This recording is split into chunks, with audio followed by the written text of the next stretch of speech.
All right, Coach is going to start with an opening statement before moving on to questions. Definitely excited about beginning SEC play. I think our guys are excited about it. We had a great experience on the road, obviously in a hostile environment at Bud Walton Arena. Eric Musselman had his guys playing an unbelievable game, and it was a nip-tuck sort of heavyweight fight, and it had remnants of March all over again, or some type of tournament. So, our guys are encouraged. We're again looking at the lessons that we can learn from any kind of any outing that we have, and I truly believe it has something to teach us, and we're excited to see what that is. We have a well-coached Vanderbilt team coming in tomorrow. Great experience, balanced, but also I have such respect for Jerry Stackhouse and what he's been able to do. Obviously, the record that he had last year speaks for itself, and obviously how he has his guys playing is outstanding. So that'll be a tough test for us tomorrow. When you look back at the tape, what are some of the biggest positives, negatives that jump out at you from Arkansas? I think ultimately when you look at the course of our team, we've had the ability to learn lessons each time we've gone out. That's not an easy place to play in. They have won or lost only 6 games in Eric Musselman's, career there, I believe. And, it's one of the toughest venues to play at. They have a great fan base that's there. It's loud, but how our guys respond is what I really look at. And I thought our guys responded in small sample sizes, but not enough to really come away with the win. We have to do a better job at getting to the free throw line in those situations, especially with a team that's going to make a run. They have the leading scorer in the SEC on their team, and he, sort of had a slow start, and we knew that in the second half he was going to give a big performance, and that's what he did. So we got to find ways to continue to stay out of foul trouble, but also draw fouls. Dennis, when you looked at the tape, their second half, was that more of them making some shots that you tip your cap, or did you see defensive issues? They shot 80%. Shot 80%, and they made some tough shots. How is conference play, maybe the rhythm of conference play, different when you've got guys like you have that been through a lot of this stuff before, even if it isn't here? I think conference play, having guys that have gone through, no matter the level, no matter the season, they've gone through games, because some of conference play is about how you recover. And ultimately, you have to recover short turnarounds, longer turnarounds, home games, road games. You have a real different style of play each opportunity you have out. So you got to have guys being able to adjust to the basketball requirements or the preparation requirements that's necessary to go out and give yourself a chance to win. We want to concentrate on just giving our very best, and you have to be able to do that, but also be able to read the scouting report and come back with the game plan and execute what you feel as a staff could help. Dennis, when an opponent sends extra guys to the offensive glass against your team, how do you have to kind of counter that? Besides just getting the board? Well, analytically, we have to update the stat sheet. It's rebounding percentage. And analytically, sometimes you have to look at our free throw shooting. We gave them 7 defensive rebounds instead of taking the ball out. You know what I mean? So you have to kind of put it in context, but also see what second chance points are. As of right now, I don't feel that has totally cost us.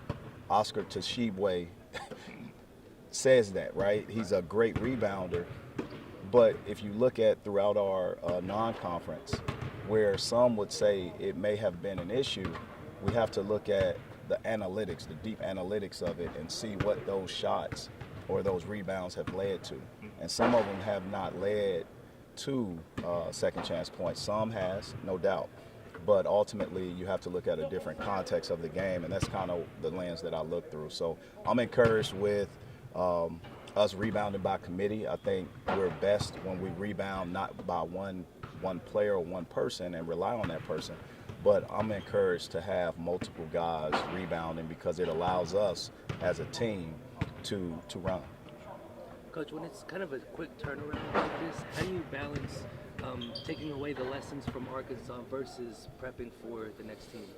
It's important, and you don't allow time to conflict it. You have to debrief to move forward. You have to learn from what your last outing was. You have to recover mentally, physically, and emotionally before you can even pour any other game into the realities of your team or even ask. So we want to always make sure that there's no doubt in my mind my players were disappointed in not coming away with the victory at Arkansas. But when you have that, you have to treat it with such delicacy because it is sort of trauma.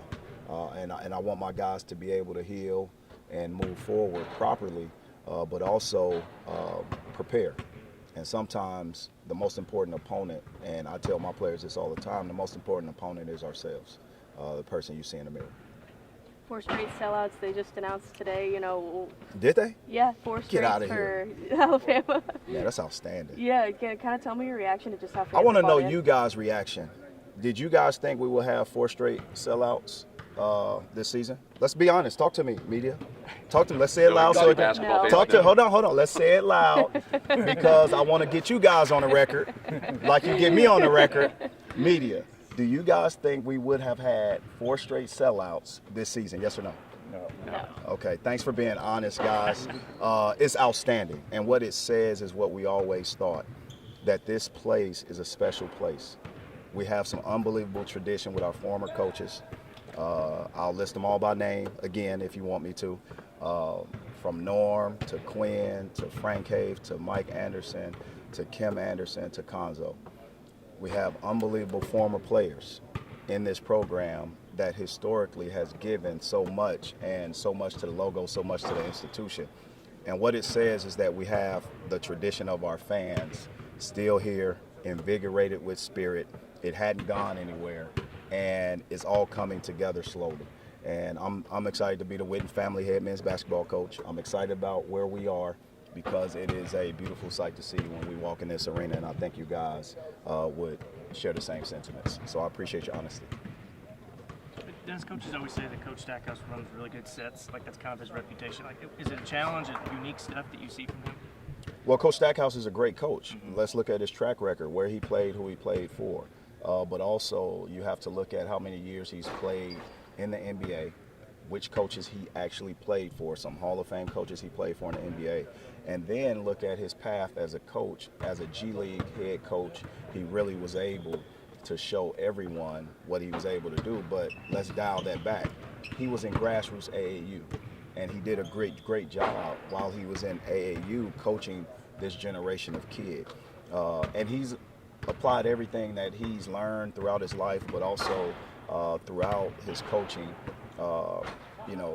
pursuit. And he has the NBA style of sets, schemes, offensively and defensively. And you look the same on his staff.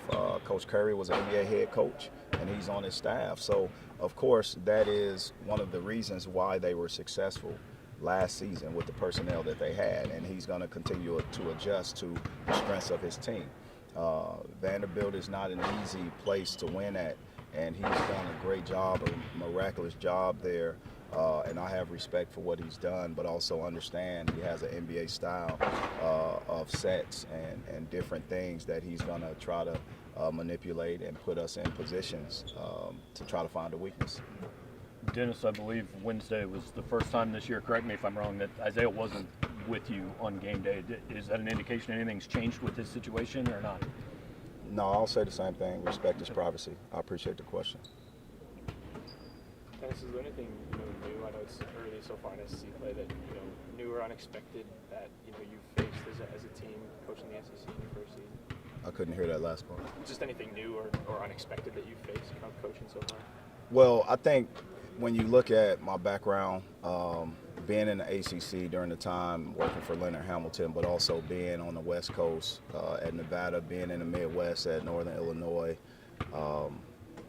being at Marquette, I think I've been able to absorb the different styles of play, the different coaches.